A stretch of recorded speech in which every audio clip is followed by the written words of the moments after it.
Welcome back, everybody. Newly elected County Executive Mark Poloncarz has been very busy, taking office just a few short months ago. So we are very happy this morning he's found time in his busy calendar to join us here on AM Buffalo to talk about the issues most pressing right now. And congratulations, Mark. Thanks, Linda. How's it going so far? It's going well. It's been a whirlwind, but I'm enjoying it. Good. Is it what you thought it would be? Yes, I mean, I had the advantage of being the county comptroller, so I knew the financial issues, I knew the daily issues that county government would have.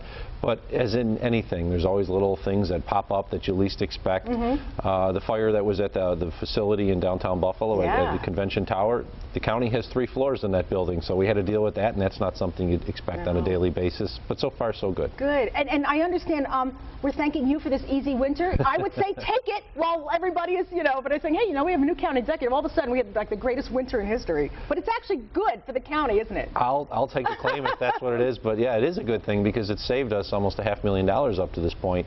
We had to buy most of the salt in bulk earlier this year, so we didn't see a tremendous amount of savings in salt. We'll see that next year because we won't need to buy it for as much next year. But where we have seen savings is with regards to overtime because the plow drivers aren't out there, as well as gasoline. We have not had to gas up the vehicles in the Department of Public Works as much as we normally would. So we've saved almost $250,000 in each area, and that's good for the people of Erie County. Isn't that nice to be able to go in and say, hey, we're ahead of the game for this first quarter, Even if I can't control it, I'm still gonna I'm gonna be happy about it. Take the credit when you get it. You've got a lot on your desk. And I know, of course, something that everybody talks about was in the paper, what would this area be without the Buffalo Bills? The Bills lease, that's an ongoing thing for you, isn't it? It is an ongoing item. We are in communications with the Buffalo Bills, and we are presently in the process of deciding on choosing an outside counsel to assist the county with our negotiations. The last time there was lease negotiations in the Gorski administration, the county had outside counsel, so did the Buffalo Bills, and so did New York State.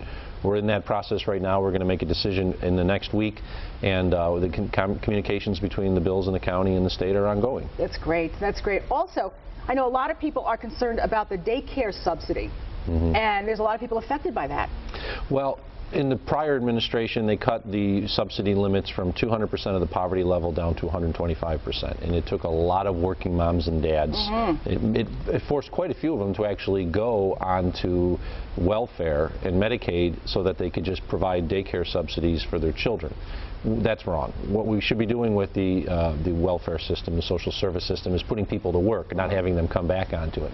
We were able to restore the program back to the 200% level and do that through 2013 without a single additional local dollar. We were able to leverage state and federal resources so that we could restore the program back to where it should be. Now, this is not a complete handout. A lot of people think this is a complete handout. For these individuals at the 200% level, they're paying approximately 70% of the cost of daycare anyway, but this is that little additional amount that they need just so that they can put their kids in daycare while they go to work during the day. It's a win-win for everybody.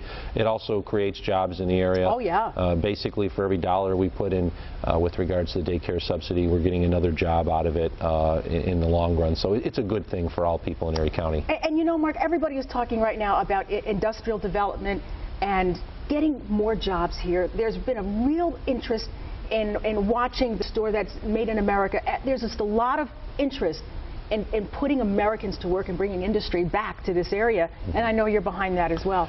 Well, we have a system that's pretty dysfunctional. Even the Buffalo News business reporter this last week had a column in the Sunday paper saying the system is wrong, it doesn't work. We have 6 industrial development agencies in Erie County, and they're competing amongst themselves for the same business. They're not going in there and bringing in new jobs.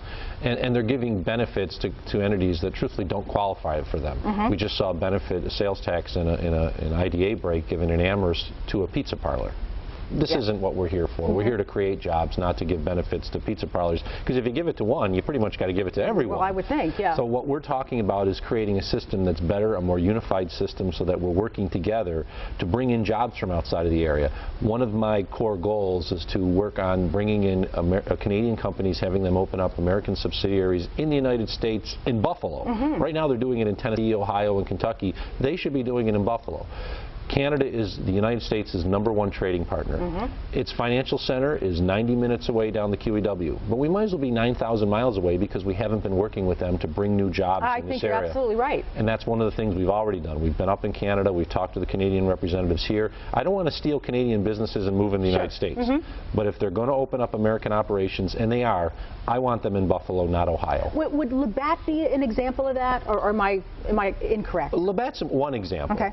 There's a lot of other, especially when we're talking about industrial entities that are based in Toronto or based in Montreal or Edmonton, and they're looking to move into the United States because it's easier for them to sell their U.S. goods if they're based in the United States than to import them, even still after NAFTA.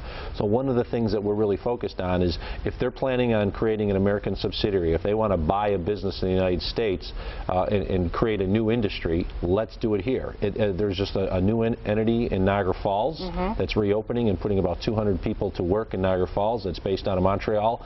That's the kind of development I want to see. We have to take advantage of our friends. They can no longer just be shoppers in our malls or attending Sabres games.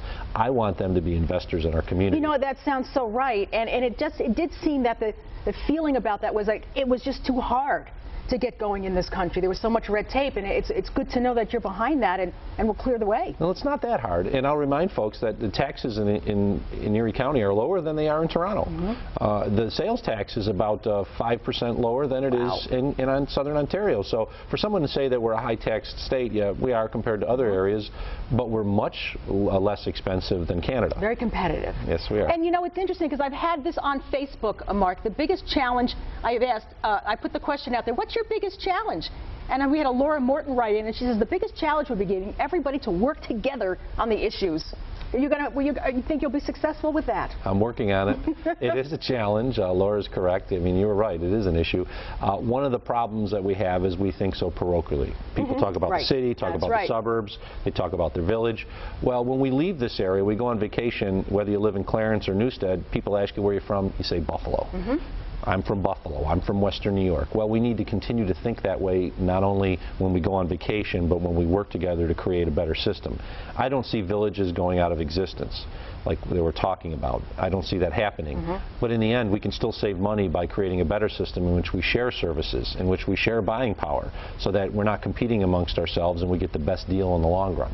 I don't see us merging ourselves into non-existent, but I see us creating a system in which we work better and more competitively, or I should more cooperatively, to create a more competitive environment. My last question, do you think you can come back to AM Buffalo? I know you've got a busy calendar, but we love having you on to be able to talk about what's important to you, to the viewers. I'll be delighted to do that. That'd be great. We would love it. One of the things I talk about is transparency, being open and letting the public know what's going on, and I look forward to coming back in the future. That's great, because you know, we can talk to you now through Facebook and of course through our open phones as well. But we're thrilled for you. Good luck, because as you succeed, so do we all. Well, I want the whole community to succeed. Yeah, that's great. Mark Poloncarz, nice that he was able to spend some time with us this morning. And next time we'll open phones and we'll find out more about what's on your mind. But if you have a question, you can go to their website, www.erie.gov/exec. You can also Twitter Mark as well. Twitter @Mark Poloncarz. Or there's the general number for his office. It's 858-8500.